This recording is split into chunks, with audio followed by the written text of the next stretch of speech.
It's the Locked On Podcast Network, your team every day. This episode is brought to you by HP Plus.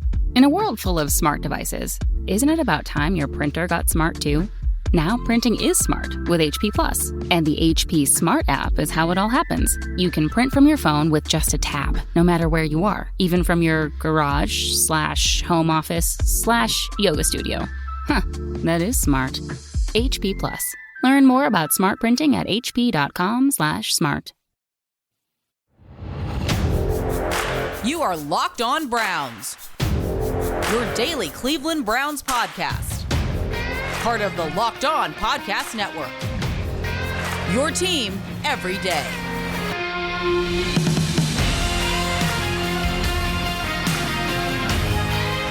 Hello, everybody, and welcome back again to Locked On Browns. Obviously, been a great week here. Episodes with Pete, episodes with Jeff Risdon, episodes with Stephen Thomas, a solo effort thrown in there as well. Some news today, and sitting down a little bit later today to record. But again, things break here, and this time, this last week before the draft, a lot going on. We're going to get to all of that. Obviously, some work done by the front office today. We got to hear from Andrew Berry today as well. NFL trade gone down today. We're going to cover all that with Mr. Pete Smith from Sports Illustrated. Also, if you haven't checked out, doesn't have a name yet, but Nicole, Browns babe, great friends, Pete and I. A new podcast coming through SI. First episode dropped today. We're, I guess, in the transaction department, we're waiting a name to be named later on the podcast. But Pete and Nicole, both great people. And Nicole's got a great voice. She's got great perspective, smart gal. Nice job by Pete to add a little bit more to her repertoire that, obviously not being a lawyer or being a mom is enough, but just bringing a great voice here more into the Cleveland content scene. Me personally, at Jeff_LJ_Lloyd, the show itself, at Locked On Browns, follow back account. DMs are open, as everybody knows, whether it is iTunes, whether it is Spotify, and of course, the brand new Odyssey app. Make sure you are checking out and following Locked On Browns. 5-star ratings, written reviews. Thank you so kindly from Sports Illustrated, Mr. Pete Smith at _Pete Smith _. Pete, morning started with a little work here today from Andrew Berry and the front office. Nothing that you nor I didn't think was coming. But again, it's over. It's put to bed. Focus on the draft. Both Baker Mayfield and Denzel Ward having their fifth-year options picked up by the ball club. Yeah, those were the most expected moves that could be made. There's no benefit to turning down Baker Mayfield's fifth-year option. I assume they're going to try to extend him this summer, so they get 2022 for a relative discount. It'll be more money for him, but he's going to probably get in the 30 millions area average when he does get his contract. So that's still a bargain for him. Denzel Ward is the bigger question, because 13 million, it's like 12 point something million, near 13. That's a good payday for 1 year of being a corner. So that's the one where I'm more curious to see if they're going to try to get it done now, basically saying that if we do it now, we can save some money, and they could.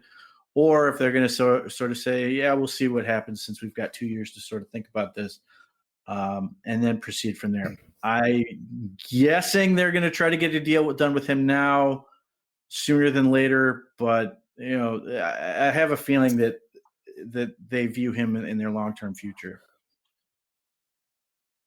I think they do as well, and this could also be the caveat is if Ward and his camp go high on the money department, the Browns may say, hey, can we see how 21 plays out?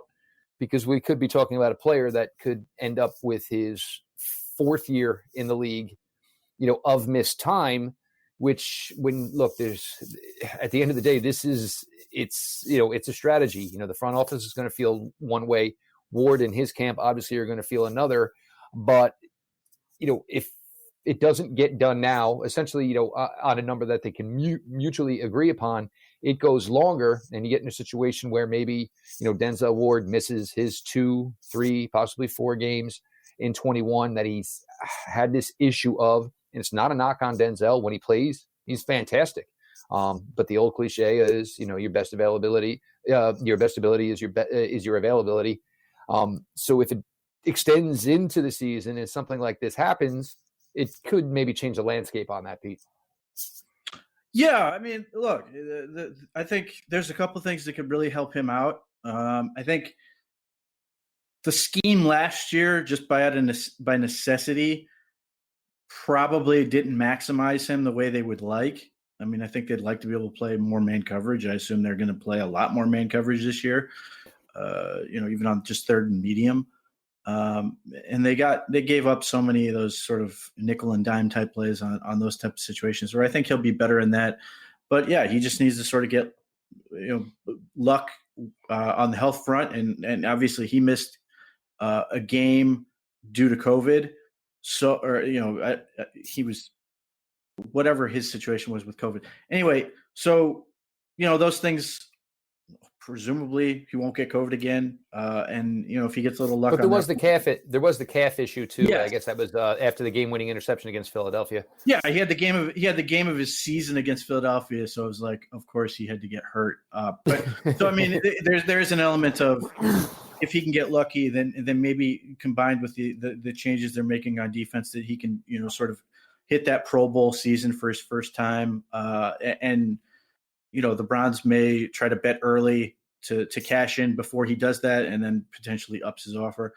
But I think both teams are sort of motivated to get that done.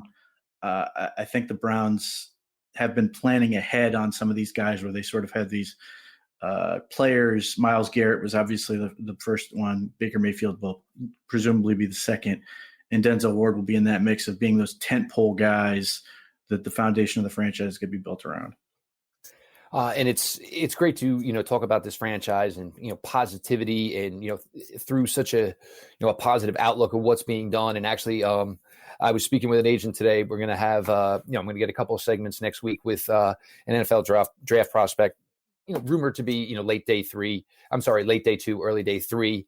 And the agent actually saying to me, we're really hoping, Cleveland's really, really high. He'd really, really like it. And the first thing I'm thinking to myself is, wow, Mama, we come a long way, because you used to, back a couple of years ago, even just a couple of years ago, agents, players, anybody were doing anything they could to get themselves as far away from this organization.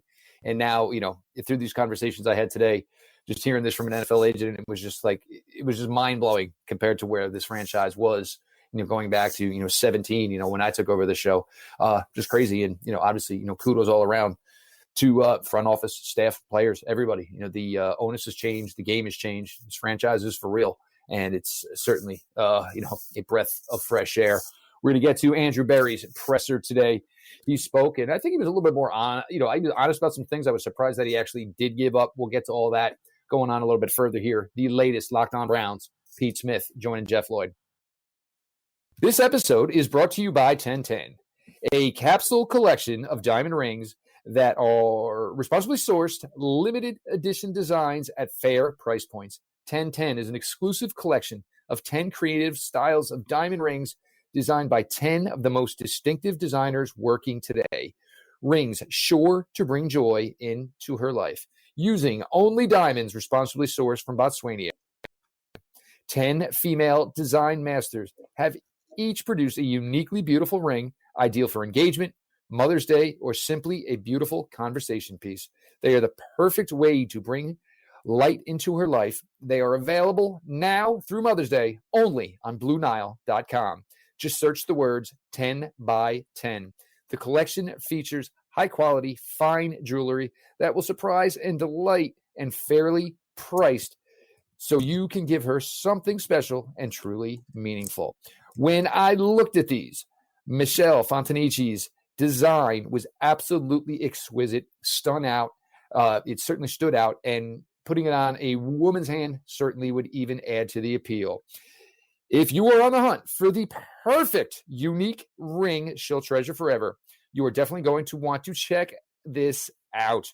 They won't be around for long, So find them now by searching the 10 by 10 in the search box at BlueNile.com. What's up, everybody? David Harrison here of the Locked On Washington Football Team podcast. I actually just retired from the Army, and while that was a very exciting moment in my life, it also meant uprooting my family one last time. And not only that, but we moved in the midst of COVID, so finding the place that we really wanted to live wasn't as easy as it usually would have been. So we actually have moved a second time, and of course, every time we've had to wonder, is all of our stuff going to fit with our new house? Did you know that people who live in cities move 6 to 8 times before they even hit their early 30s? That's why you've got to check out Feather. Feather is a furniture rental company designed for people who want to feel at home no matter how often they move. Furnishing one bedroom can cost upwards of $6,000, but with Feather, you can furnish a bedroom with high-quality, beautifully designed furniture for the cost of your monthly utility bill. Their delivery team brings furniture directly to your home in as little as 7 days. They handle all the heavy lifting so you can go from an empty apartment to a fully furnished home without lifting a finger or assembling anything. And it's not just furniture. They have rugs, lamps, wall art, and more. What if you move to a new place with a different layout? No problem. You can easily get furniture that works for any space. Plus, by renting from Feather, you're choosing a sustainable alternative to fast furniture that won't end up in landfills. I remember vividly having to take time off of work or away from family events or social events that I wanted to attend just to wait for several furniture deliveries coming at different times throughout the week, but you don't have to go through that anymore. Try a new way to furnish your home right now. Feather has an exclusive offer just for Locked On listeners. If you go to livefeather.com right now and use the promo code Locked On, you'll receive $300 off your first month. Again, that's livefeather.com and use our promo code Locked On for $300 off your first month. Pete, we got to hear a pre-draft presser today from General Manager Andrew Berry. Andrew stated there are 114 players on their draft board. There are 54 priority free agents, in his opinion. And as we've spoken at length here, the first thing I think when you say that number, and you like it, and everybody begins to speculate, all right, well, who's in, who's out? Of course, there are certain things that could go along with this, Pete, which brings the number down. You know, is Trevor Lawrence even on that board? Probably not. He could be, but these are things that go into this, and obviously the information, given by Andrew Berry. But you tell me 114 on your draft board, 54 you view as 54 extra additional that you view as priority free agents. First thing it tells me, Pete, is they don't think a ton of this group. They think there's question marks that they like. That's where you get your 54 priority free agents. But it also makes me think even more, Pete, that there is no way they are going to make 9 selections a week from now. Well, some of this is just there are not anywhere near as many kids in this draft as there are normally. Normally there's about, 1,800? I think this year there's like 600 or something like that. It's like way, way, way, way down. And next year is going to be the opposite. It's going to be gigantic because of the amount of kids who either stayed a year or didn't play, or any number of other reasons for staying in school. But next year's going to be a gigantic draft class. Yeah, I mean, normally when I've done boards in a normal year, I end up at 150 some. So yeah, it's obviously less. How much does that really matter in terms of how many players they pick? Probably doesn't. But at the same time, I mean, there's every incentive them naturally to just go up and get guys they want, guys they feel are good. I mean, I think in a lot of ways, if you have a less talented draft class overall, it sort of encourages you that much more to take best player available and just get as many of those guys, because you're just trying to make sure you hit, as opposed to you go back to the 2013 NFL draft, where that first round was like a graveyard. So you in this type of situation, you just want to make sure you're going to get players that fit. And Andrew Berry sort of touched on that fact that, and this is not something new for him. They always, they get asked every year for some reason. Every year he talks about, investments paying off in the long term, that they're not about, immediate gratification, that they're trying to make the wisest picks for the long term of the team. To me, that suggests that they aren't looking at certain positions because those positions aren't long-term investments, linebacker and running back.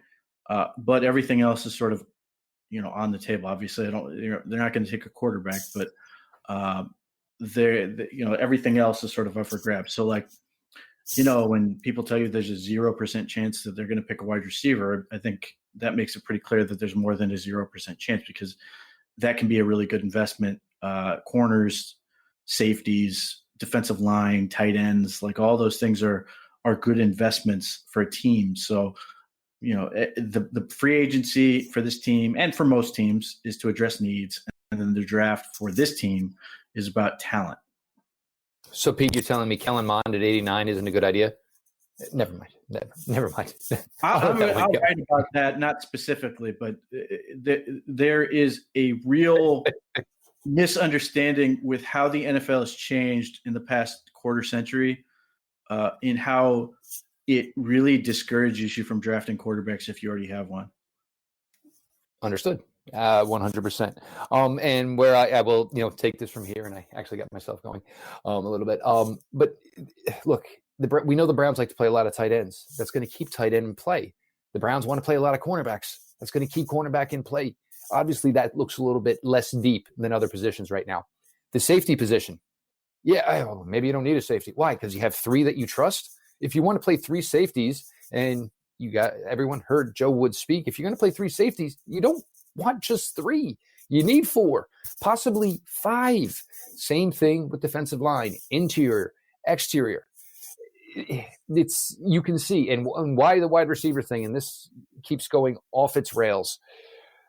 I never said that the Browns were going to move on from 4 wide receivers after the 2021 season. But you're in a position with 2 high-priced wide receivers, and however you want to phrase it, and I don't want to get into this, and the fact that you can give a nice locker room speech is fantastic, but you cannot put a monetary weight to that. Rashard Higgins catches 75 passes this year. He's not going to do the Browns a favor again. He's not. This is now 2 years, $2 million. He's probably not going to do the Browns a favor again. It's going to require a bigger check. So somebody's going to have to go to write that check. Kadero Hodge could be moved on. And look, Donovan Peoples-Jones at points last year showed some things. There's nothing wrong with that. But getting into it where, you're not going to draft a wide receiver in the first or second round because you have Donovan Peoples-Jones. A, you missed the whole point entirely. But B, there's a reason, Donovan Peoples-Jones went round 6 last year, and it's not going to stop you from upping the room. And the wide receiver class is deep. It's talented. You've got guys on the outside. You've got guys on the inside. Positions that the Browns value, Pete, they're pretty plentiful in this draft. So even if you don't view it as a need, just because they have 2 or 3 tight ends, because they have X amount, it doesn't matter. You are going to continue to strengthen what you view is the most important part of your roster. Yeah, I mean, look, the Browns have a full wide receiver room technically, but they do have one major need in that wide receiver room, which is just speed. So I've expected all along they'd get some of that somewhere. And then, they need corners. They need at least another safety. They need more defensive line help. Those are issues that they need to address somewhere, somehow. I expect some of those things are going to come up in the draft. Most of those things are going to come up in the draft. But, we did this last year with assuming that all their picks on day 3 would be defense. And then they took Harrison Bryant, and then they took Donovan Peoples-Jones. Like, they didn't care. They're going to take what they think is going to help them. They took Nick Harris, too. And Nick Harris. And Harrison Bryant and Donovan Peoples-Jones and Nick Harris all contributed. So that's their mindset. And right now, they're in a better position to continue with that mindset than they were last year. So there's no reason for them to go away from it. I don't see them chasing after needs, especially with that first pick. So as much as I think they would love to get a corner or an edge rusher, if those things aren't there, I don't think they're going to force it.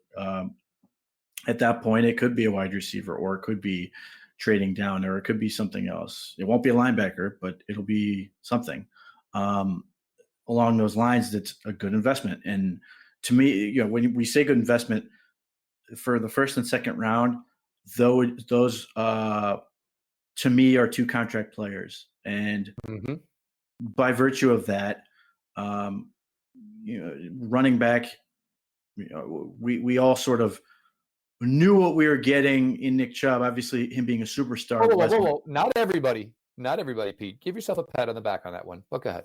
Well, I'm just saying that, like, Nick. I can't believe you're on here being humble on a Friday afternoon. Who the hell are you now? Well, they took a running back in the second round, so the expectation is the running back in the second round would be good. There was sort of this like, he'll be good, but we're probably letting him go in 5 years or 4 years, as the case was. That's sort of where you're like, does that really make it a good investment? I think it's the same deal with linebacker. Increasingly, that is a one contract player. Between injuries and how many are truly 3-down linebackers, which is an increasingly rare breed. That the guy, so many guys fall short of that extending them tends to be a bad contract. So it's picking players that are going to be a good contract down the road and are going to be something you want to keep, whether that's something that's going to necessarily immediately jump out in there and play, or something that's going to be able to pay off handsomely in a year or so. So like Rashad Bateman's a great example. Like, there are people who are like, whoa, we can't take a receiver. And one, I do think he would obviously play. I think he'd be at no worse than the third receiver, because they put speed on the field with their third receiver last year, even though it wasn't as good as Higgins. And beyond that, the expectation is that one, or some people think both of those big contracts in that room will be gone next year. And I don't think the Browns are going to be like, I guess we're done competing now. Like, they want to be able to carry that over. So yes, Donovan Peoples-Jones, certainly they like him. Higgins, they like him. But if they can sort of carry that over, and let's say they keep Beckham or they don't, they sort of makes a nice transition into that next year, because the Browns are in position to compete for the Super Bowl now, and they're in a position to compete for the Super Bowl next year at least. So they're not going to just be like accepting of the fact that they're done after this year if they don't keep those guys. They're all about options. They're all about giving themselves as much wiggle room in that regard as possible. And everybody wants to keep bringing up the Landry Beckham thing. Look, it's going to get to the point here at the end of this year where these guys are now almost on the outside looking in of premium money. So the fascination that these two need to be linked at the hip is going to be over. You're going to go chase down the last biggest dollars you can. And I know it sounds weird where these guys are 28, closing in on 29, but it's truth. It's the state of the game. And, we've talked before where maybe Odell doesn't seem like a guy who's going to be out here trotting that round when he's, 32, 33 years old. Just seems a little bit wired differently, and probably some other things in his life that he'd like to get to. Pete, it finally came through. The loophole in the jersey, the fact that, we can change, you can wear this, you can wear that. Dalvin Cook, looked at it. Hey, maybe, I love number 4 when I was in college. $1.5 million for me to wear number 4. So it looks like this was maybe put in, and this is really something that maybe rookies can benefit on, not so much veterans of the NFL. Well, yeah. So that part was unexpected. You figured if they were going to pass this, they were just going to ignore that. Yeah, the part of having this massive penalty included was an unexpected twist. However, there were a bunch of players that had already sort of been doing some of their own research on this. Either like Ronnie Harrison was doing it. Well, like social media, for example. Like one of the earliest was Stephon Diggs, and he came to the conclusion pretty quickly that it wasn't going to be worth it, and that not that he had necessarily had his heart set on or anything, but he just, so many people had 14 jerseys. He wasn't going to he made it sound like he'd feel guilty if he's sort of like expecting them to, go out and get another one. So he basically decided it wasn't worth it. And I really think that was Wilson, same theory, and both players are on the same mark. And Yeah, I mean, like I there are can't players where it doesn't matter. Like I don't know what the penalty is for somebody like Mac Wilson. They may pay him to change numbers. I don't know, but it may be something that we could take care of in a GoFundMe and probably take care of it in a couple hours. But but even still, so let Dearness Johnson keep his number for now. it really does.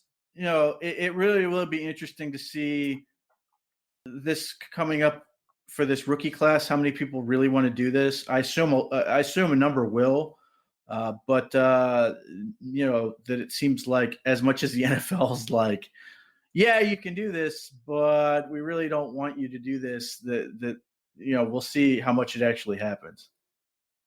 Yeah, it's like kind of like when your parents, basically, give into something you want, but there are so many parameters and rules and regulations that go along with it. You're like, yeah, forget it. It's just not even worth it.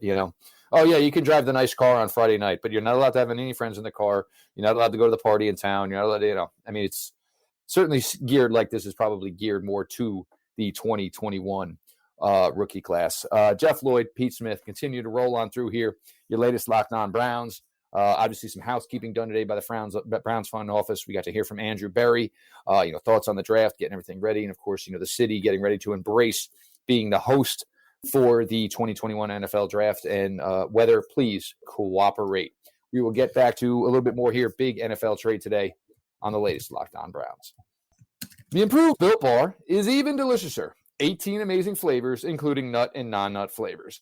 6 new flavors: caramel brownie, cookies and cream, cherry barcia, lemon almond cheesecake, carrot cake, apple almond crisp.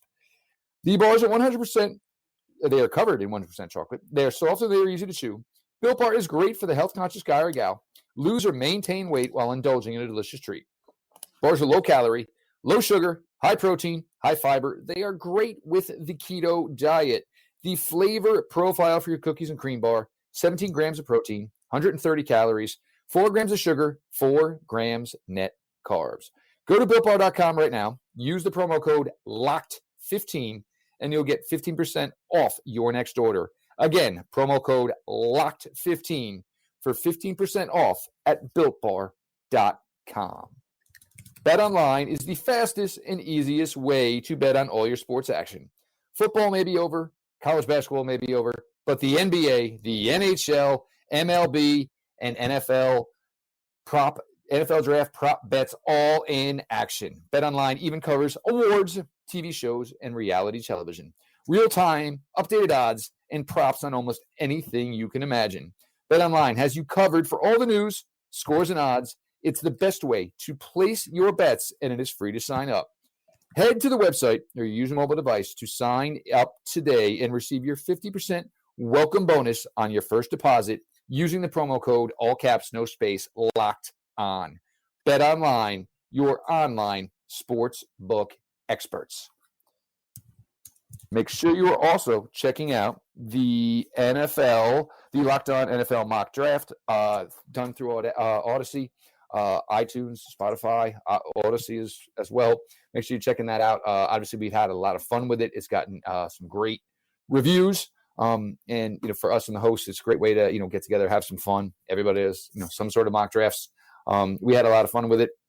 The Browns selection is up today. Don't kill the messenger. We actually did make the pick a month ago, but go ahead and check that out. A trade today, Pete, late in the afternoon.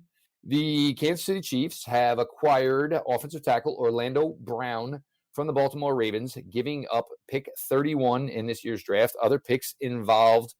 As it stands now, Pete, the Baltimore Ravens hold the 27th selection and the 31st selection in the first round. Interesting. You have to think somehow, some way, they're going to have to bring an offensive lineman into the fold, certainly with what the Browns have done defensively. There was another thought of, is there one receiver in this class that Baltimore thinks fits Lamar Jackson after 3 years? I don't know if that's the case. But Baltimore, all of a sudden, Pete, has a lot of firepower here. And for a team that's been, very good, a playoff team for 3 seasons in a row now, maybe realizing that it's time to switch things up and they're going to need to bring in some more firepower, or they're just scared of the Browns and just trying to do everything they can to keep up. Yeah, it really feels like the Ravens took a step back. And I feel like a lot of this offseason is a step back.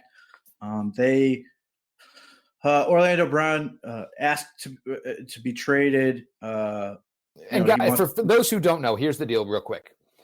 The Ravens wanted to keep Orlando Brown and sign him as a right tackle. Orlando Brown basically said, I came into this league as a left tackle. I played right tackle. Now I've played left tackle for you. We're not going to play this game. I want to be played as a left tackle, but go ahead, Pete.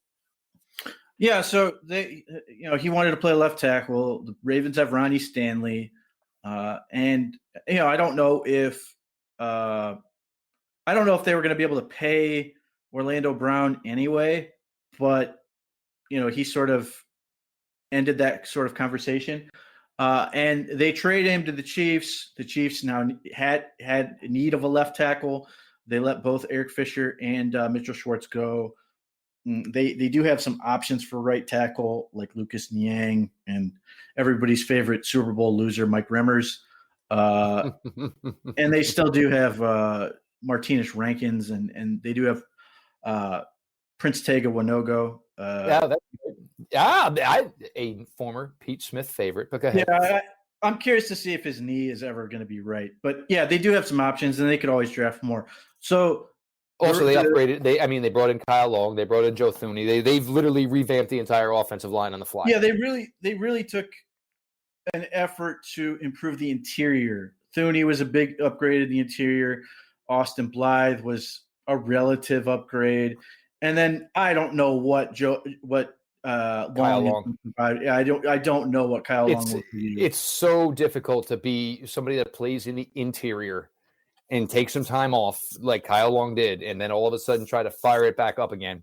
We'll see how it plays out, but it's just so hard to turn that motor off and then try to turn it back on. Yeah, it's a tough spot. So they replaced all the Browns they had on there, including obviously Schwartz. They had Austin Ryder, and then they had the old guard from Eastern Michigan that we had for like 20 minutes. But so they get here. They obviously get a big left tackle in Orlando Brown, and right tackle becomes a question mark. They're playing for the Super Bowl. They lost last year. They won the year before. They feel good. They kept most everybody, and they feel really good about their chances. So, from that standpoint, it's a big move for them, and they still do have a second-round pick, which is actually kind of important. They send a first-round pick, a third-round pick, and a fourth-round pick to the Ravens, and they swap 22 picks in the fifth and sixth round. But the Ravens got, the Ravens sent a second-round pick along with Brown. And so the Ravens now have 2 first-round picks, 2 third-round picks, 2 fourth-round picks. And they've just lost their starting right tackle. They already had questions on the offensive line. They lost both of their starting pass rushers in Matthew Judon and Yannick Ngakoue. So they have work to do anyway. They may want another safety, but they were just losing a little bit of talent, and they had lost Marshall Yanda the year before, so they have some things to improve. So in that sense, it might be a slight step back to take a big step forward, because they have 6 picks in that first 4 round area, and they could trade up into the second round, or they could trade back into the second round, something along those lines. But if they hit those picks and do well, then they could be right back to being a real contender in 22-23. They can still make the playoffs. I expect they still will make the playoffs in 21. I just don't think they're going to be quite as talented as they were this past year, with the caveat, unless Lamar Jackson takes a big step forward as a quarterback, and he could. If he does that, then they're all bets are off, because he's so gifted in so many ways that if he throws more of those passes where it seemed to be 1 out of every 10 throws was absolutely deadly perfect, and if he ups that to like 1 out of 5 and just has more passes that go where they're supposed to, then they become a really dynamic team. However, the one caveat the one little thing that's really important is, by sending that second round pick to the Chiefs, they no longer pick right before the Browns. They were picking 58, and the Browns are picking 59. And there's some thought that the Ravens could sit there and take a player that the Browns wanted, and then they'd have to face him twice per year. They're still going to play the Chiefs a lot. They play them this year, and they may play them in the playoffs again.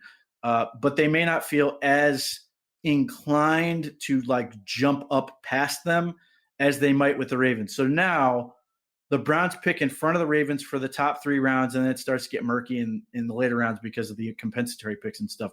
But that does, I think, give the Browns a little bit of a sigh of relief that they aren't sort of picking behind the Ravens in that scenario. And the Ravens could obviously trade up in front of them, but I do think that gives them a little bit of an advantage in that standpoint. So I think the Browns have a easier path to get to the playoffs. That doesn't guarantee them anything. I think I think they should win the AFC North, but obviously the Ravens could win that. But those are the 2 teams I think are going to make it out of this division.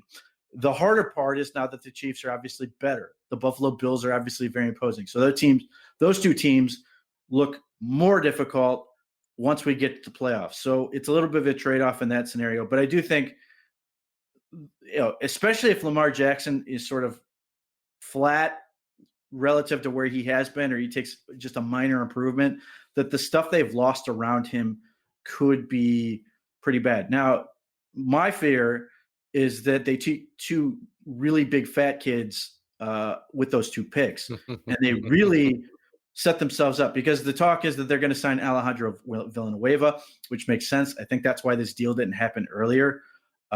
He can play right tackle and step in, although he's never blocked Myles Garrett. I don't see why he'd start now.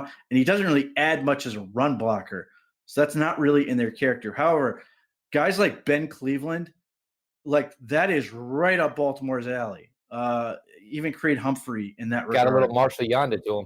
Yeah, I mean, he's just, he's 6'6", 300 and God only knows how many pounds. Strong, mean man. Athletic, physical. Yep. Yeah, it's for what the Ravens do, he seems perfect. So if they get him, and everybody's worried about them taking a wide receiver. I'm not, for whatever reason, until I see Lamar Jackson really take that step forward.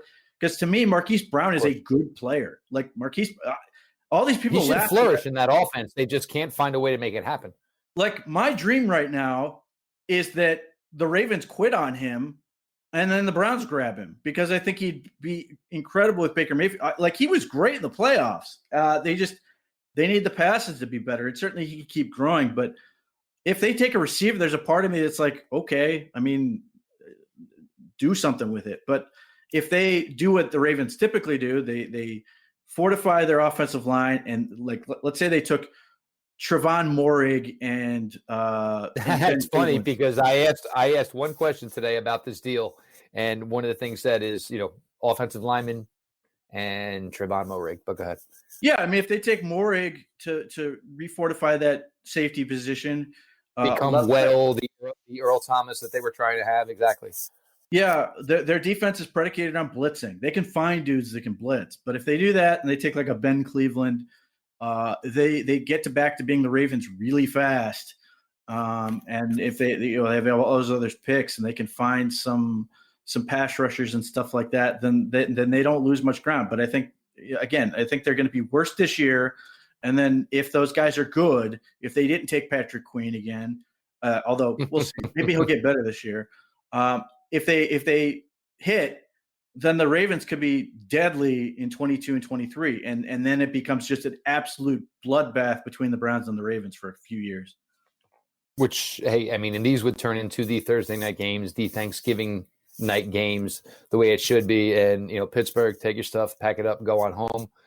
Justin Lane, all the best. I hope we get it figured out. That was some tough news to hear today. Obviously, you guys know how we all felt about him a few years ago. I hope the young man can get his life and everything back together and on the right path. He is Pete Smith from Browns Digest through SportsIllustrated.com. Obviously, Pete and the team here, they are now seeing the finish line. We're all seeing the finish line. It's been a difficult draft cycle, obviously, this year. Last year, obviously, we had more opportunities where we did have a combine, but then we didn't have pro days. This year, everything based upon pro days and predicated on that. But, hey, you take what you can get, you do your best, and you try to put out the best work content you can. So make sure you're checking everything out, Browns Digest, through SI.com. Make sure you're checking out Pete and, obviously, our good buddy Nicole as they're going to sit down and do a little work together. Nicole, again, a great voice, great mind, just a great gal. So pretty happy to see that. And actually, I didn't even know about it. And when I first saw it today, I was just like, oh, that was perfect. Pete and Nicole just definitely have a good rapport together. That should do very well. So make sure you're checking that out.